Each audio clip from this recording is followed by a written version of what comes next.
Hi friends प्रतिदिनेर मतो आजकेरो चले एसेछि नतून एकटी रेसिपि निये। आजकेर बानाबो भीषणই मजादार मोदक रेसिपि। खूब सहजभावे आमी देखिएछि। आमी एखाने 3 कालारेर मोदक बानिয়েছি। देखुन कतटा सुंदर लागছে देखते, कतटा लोभनीय হয়েছে আপনারা দেখেই নিশ্চয়ই বুঝতে পারছেন।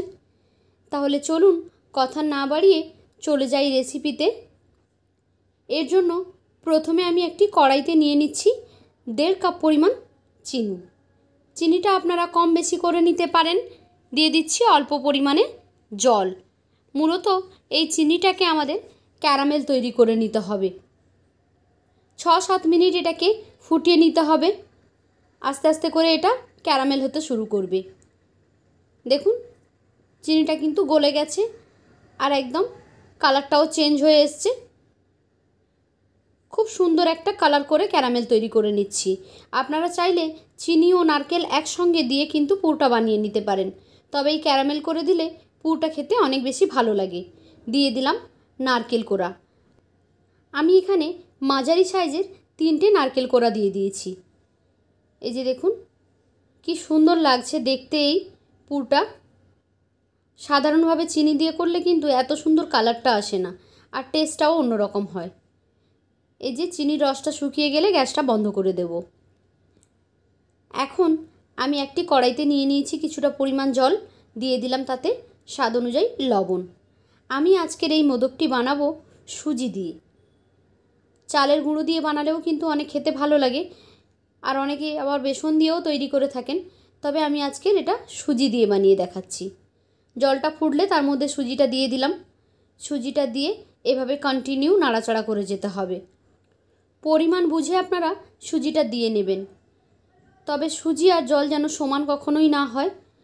সুজিটা অনেকটা কম দিতে হবে, তাহলে এটা যত ঠিক হবে আস্তে আস্তে করে, যত গাঢ় হতে থাকবে জলটা কিন্তু ততটাই শুকিয়ে যাবে। এটা সুন্দর একটা ডো তৈরি হয়ে যাবে কন্টিনিউ যদি এভাবে নাড়াচাড়া করে থাকেন। পুরো জলটা শুকিয়ে যখন কড়াই ছাড়তে শুরু করবে তখন এই ডোটাকে তুলে নিতে হবে। এই যে দেখুন কড়াই থেকে ছাড়তে শুরু করে দিয়েছে। এখন আমি এই ডোটাকে তুলে নিচ্ছি। তুলে হালকা ঠান্ডা করে নেব।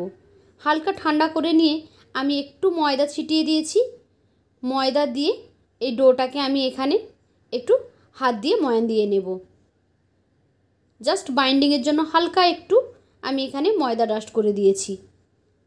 যেহেতু ডোটা শুধু সুজি দিয়ে তৈরি হয়েছে সেই জন্য খুব বেশি ময়দা এখানে দেওয়ার প্রয়োজন নেই। যদি দেখেন ডোটা অনেকটা পাতলা হয়ে গেছে সেক্ষেত্রে আপনারা ময়দার পরিমাণটা একটু বাড়িয়ে দিতে পারেন। 1-2 মিনিট মতো আমি এটাকে ময়ান দিয়ে নিয়েছি। তারপর এখান থেকে 3টে ভাগ করে নিয়ে আমি দুটোতে কালার মিক্স করেছি। একটাতে দিয়েছি সবুজ রং আর একটাতে দিয়েছি হলুদ রং। এখন এই সবুজ, হলুদ আর সাদা এই 3 কালারের মোদক বানাবো।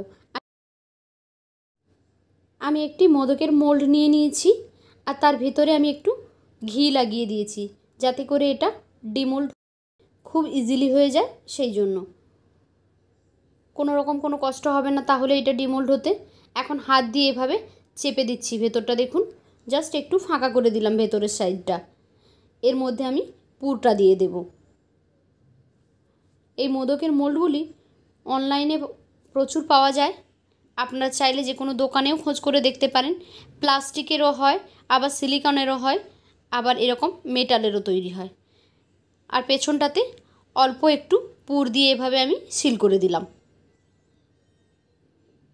এখন এটাকে খুলে নিচ্ছি। এই যে দেখুন রেডি হয়ে গেল আমাদের মোদক। মোল্ডে খুব সহজে আপনারা তৈরি করে নিতে পারবেন। একই রকমভাবে সবগুলো এখানে আমি তৈরি করে নিয়েছি। এই যে দেখুন খুবই সুন্দর লাগছে দেখতে। এখন এগুলোকে আমরা স্টিম করে নেব 10 মিনিটের জন্য। আমি একটি স্টিমার গ্যাসে বসিয়ে দিয়েছি জল গরম করতে। তারপরে এই যে স্টিমারের ভেতরে করে এগুলো বসিয়ে দিচ্ছি। একটু ফাঁকা ফাঁকা রাখতে হবে, কারণ এগুলো যখন স্টিম পেয়ে যাবে এগুলো ফুলে উঠবে আর সাইডের জায়গাটা পূরণ হয়ে যাবে। সেই জন্য একটু ফাঁকা ফাঁকা রেখে এটাকে ভাপিয়ে নিতে হবে। এই যে জলটা গরম হয়ে গেছে, এখন আমি এর মধ্যে এটাকে বসিয়ে দিচ্ছি। ঢেকে 10 মিনিটের জন্য স্টিম করে নেব।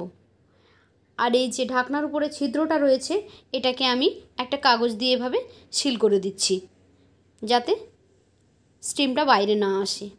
তো ফিরে এলাম 10 মিনিট পরে। এই যে 10 মিনিট পরে মোদকটা হয়ে গেছে। এখন এখান থেকে আমি উঠিয়ে নিচ্ছি। আর দেখুন এটা তৈরি হওয়ার পরে কতটা সুন্দর লাগছে, কতটা লোভনীয় হয়েছে দেখেই আপনারা বুঝতে পাচ্ছেন। তো কেমন লাগলো আপনাদের কাছে আজকের আমার এই রেসিপি? যদি ভালো লেগে থাকে তাহলে লাইক, কমেন্ট অ্যান্ড শেয়ার করবেন। আর এই রকমই নিত্য নতুন রেসিপি পেতে আমার চ্যানেলটিকে সাবস্ক্রাইব করে বেল আইকনে ক্লিক করে নোটিফিকেশান অন করে দেবেন। তাহলে যখনই আমি কোনো নতুন ভিডিও আপলোড করব সেই ভিডিওর নোটিফিকেশান সবার আগে পৌঁছে যাবে আপনাদের ফোনে। আর যারা ফেসবুক থেকে ভিডিওটি দেখছেন তারা প্লিজ আমার পেজটিকে ফলো করে দেবেন। তো আজকের মতো এই পর্যন্ত। ফিরে আসবো আগামীকাল নতুন আরও একটি ভিডিও নিয়ে। ততক্ষণ সবাই ভালো থাকুন। টাটা।